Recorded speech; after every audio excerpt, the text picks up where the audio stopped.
Hello, everyone. For today, we are going to be presenting a series for Adulting 101, which is about budgeting and saving. My name is Joyce Javier. And I'm Arnel Pagarao. So, what is a budget? In short, it's an estimate of how much you spend and earn. So, ask yourselves this: am I spending more than I can earn or receive? So, take a moment to think about whether you actually spend more than what you earn in a month. Because if you do spend more, then that means that you're taking away from the stuff that you saved from your previous months. So, the image provided in this slide is one of my old spreadsheets back in, I think it was a couple months ago. So, I made the spreadsheet so I can know what I've been spending on, or in a way, I'm balancing my books, which I'll get to later. And these templates are actually found online, which will also be in the later slides. So, for the first thing that we have, it's to keep track of and record all your expenses. So this way you can see what you're spending on and what are the things that you can cut out from your spending. So first, figure out how much you spend on a monthly basis. Like list out everything, and a, a tip for this is to keep all the receipts of your the stuff that you buy. Like when you go out to buy groceries, you should keep all of your receipts.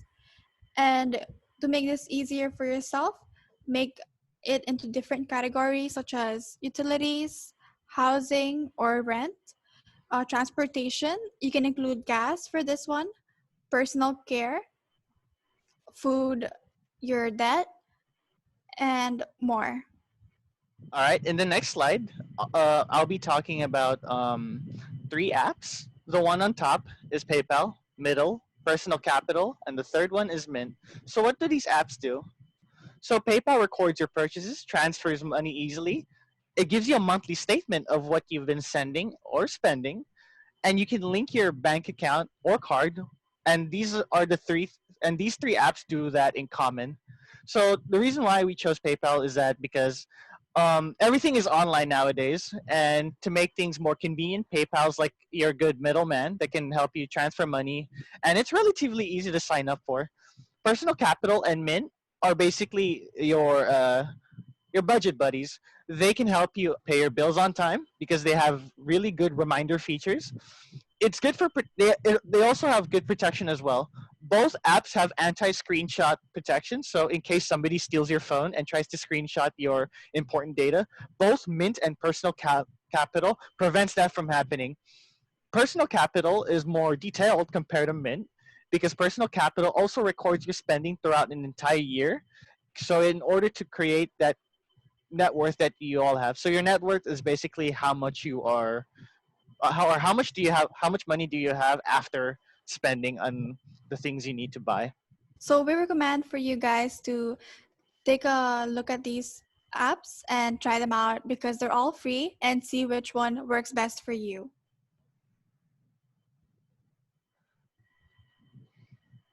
Okay, so going back to the first slide, this is some examples on of how you can keep track of your expenses. So these are what he mentioned earlier. You can use Mint and Personal Capital, and also PayPal, and you can also use online templates for Google spreadsheets and Microsoft Excel. Whichever one works for you is what you should use. A fun side note for the templates for both Excel and spreadsheets. I know it's intimidating to look at these planners because look at all these boxes. It looks so detailed and complicated. It's not really complicated. For those who took Intro to Computer, you can also you'll notice that all of these templates are pre-built, so you can just input the numbers there, and you don't need to do any math from there because everything is done for you because of the built-in formulas of these templates. So, another tip is to compare your monthly expenses with your monthly income. This helps you visualize how much or how little you save, and it helps you try to avoid spending more than your income. So, this is where the apps come into play. or your or one of your saving strategies come into play, because there will be some months that you'll be spending more and some months where you'll be actually saving a lot more money. You can use these months to compare what you have been doing or what you want to improve on. Say last month you were having a party and you decided to go a little all out with your paycheck and spend some good money on that party. And then when rent day is in, you got to like tell your landlord, hey, extend my rent because um, I'm gonna need more time to get this money. That's gonna cause a lot of issues. Your landlord will lose trust in you, and from there, this is like proof. This shows that you need to improve on your budgeting skills, because it's really important to pay your bills on time. It also builds like in a way trust with the people that you owe money to. So for the third tip, it's going to be to try and cut your spending. First of all, it's try to cut from your flexible expenses, such as the stuff that you buy but you don't necessarily need, such as buying snacks or constantly eating out, or buying a lot of clothes that you don't really need at the moment. So next, it's going to be try to cancel subscriptions that you don't need anymore, such as if you don't use Netflix as often and you have Hulu, you can try and cancel your subscription for Netflix because you're paying for both, yet you're only using one. Our next is going to be buy in bulks.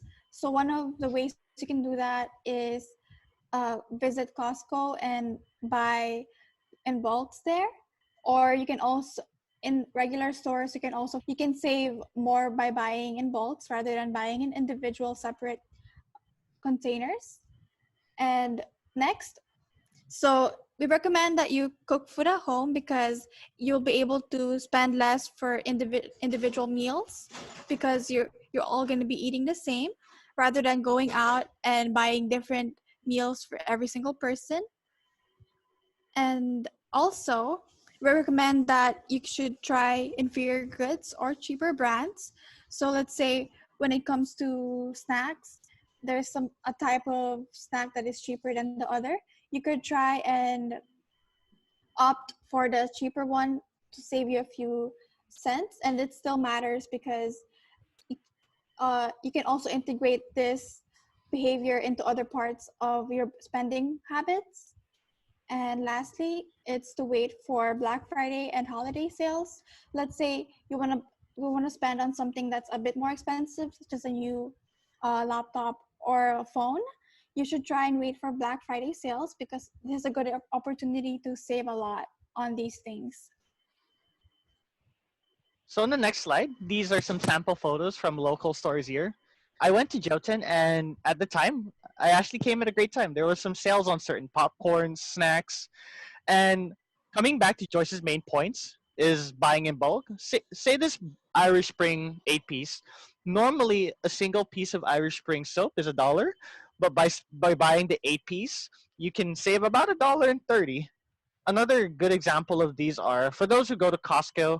I'm pretty sure you guys buy like the eggs, like the I believe it was like 30 pieces of eggs, and then like those eggs are about like $4, but a dozen of eggs is like about 2.75 or $3. You will save a lot more money buying the 30 egg cartons over the dozen. And on top of the Irish Spring soap picture is an example of a Me Too product. So what are Me Too products? Me Too products, as mentioned by Joyce, these two products are pretty much the same thing. One of them is just more expensive because of the name. So on this picture, this is just coffee, normal coffee.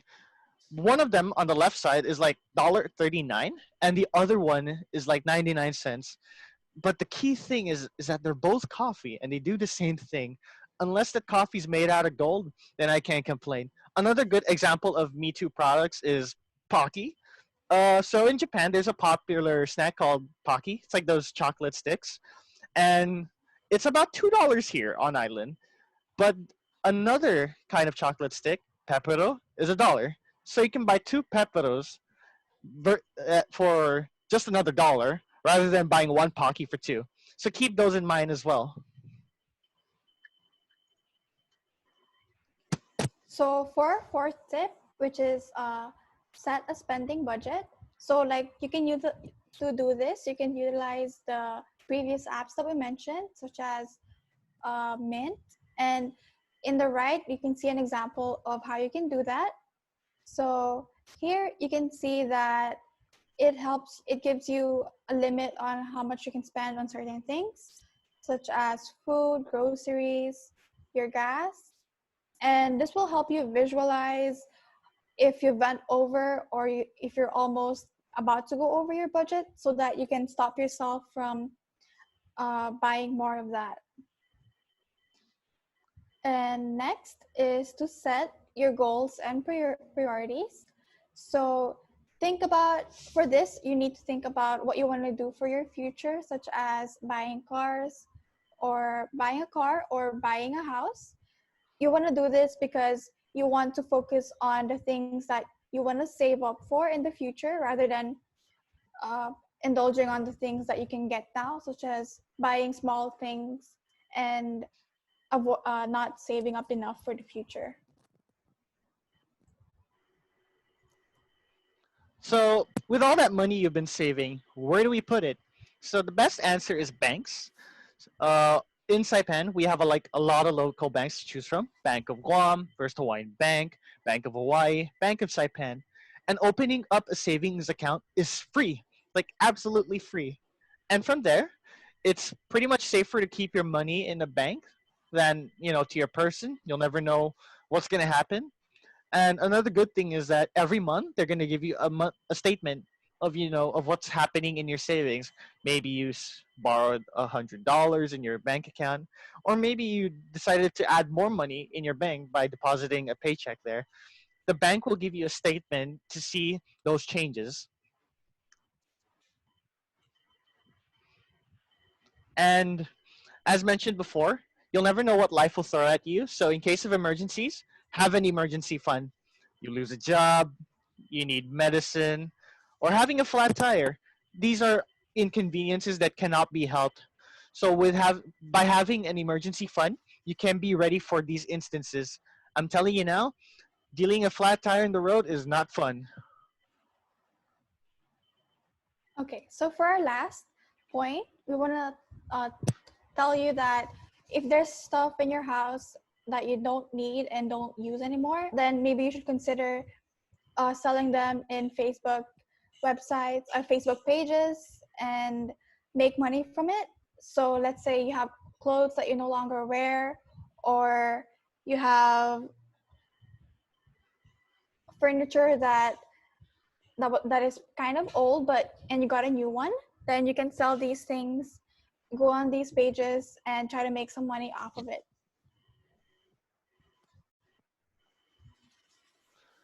Thanks for watching. And that's it. Thank you, guys. hmm I hope everyone's safe. Have a good one, guys.